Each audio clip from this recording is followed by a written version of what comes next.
Le 100e anniversaire est une étape importante, une étape très importante pour le Parti communiste chinois, mais aussi pour la Chine dans son ensemble. Nous avons vu les efforts pour construire la nation ensemble, nous avons aussi vu les efforts pour construire le nationalisme parmi les Chinois dans le sens de la nationalité. Maintenant, ils sont toujours aux frontières en termes de construction d'une communauté de destin à travers des initiatives telles que la ceinture et la route. Mais nous avons également vu une réalisation remarquable dans le domaine de la science et de la technologie.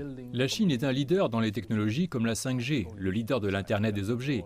Personnellement, j'ai assisté à 2 conférences organisées par le PCC, l'une dans la province du Fujian, où un PCC local a partagé avec la communauté diplomatique ce qu'ils ont fait de l'expérience qu'ils ont vécue, mais aussi l'implication de la direction du PCC depuis la base vers le haut.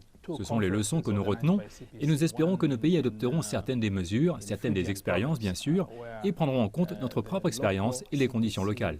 Comment évaluez-vous la capacité du Parti communiste chinois à se réformer et à innover? La prospérité que nous voyons aujourd'hui en Chine, le monde entier en bénéficie, aussi bien des pays développés, des pays en développement que des pays parmi les moins avancés.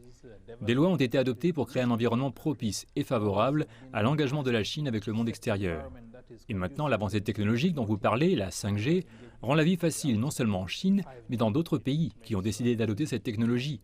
Les jeunes d'aujourd'hui peuvent profiter de cette technologie pour créer des emplois, s'engager dans les activités utiles, ce qui est une contribution majeure à l'économie, tant en Chine qu'à l'extérieur de la Chine. Sous la direction du Parti communiste chinois, quel regard portez-vous sur les contributions de la Chine à l'économie mondiale et à la géopolitique? La croissance de la Chine, le résultat des réformes et l'ouverture de la Chine ont créé des opportunités pour tout le monde, en particulier les pays développés.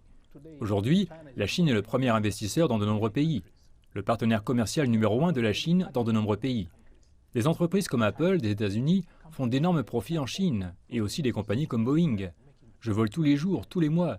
Je voyage à travers la Chine et tous les avions sont soit Boeing, soit Airbus. Cela signifie qu'ils vendent. Et il y a beaucoup d'autres exemples comme celui-ci. Nous, les pays africains, en bénéficions beaucoup.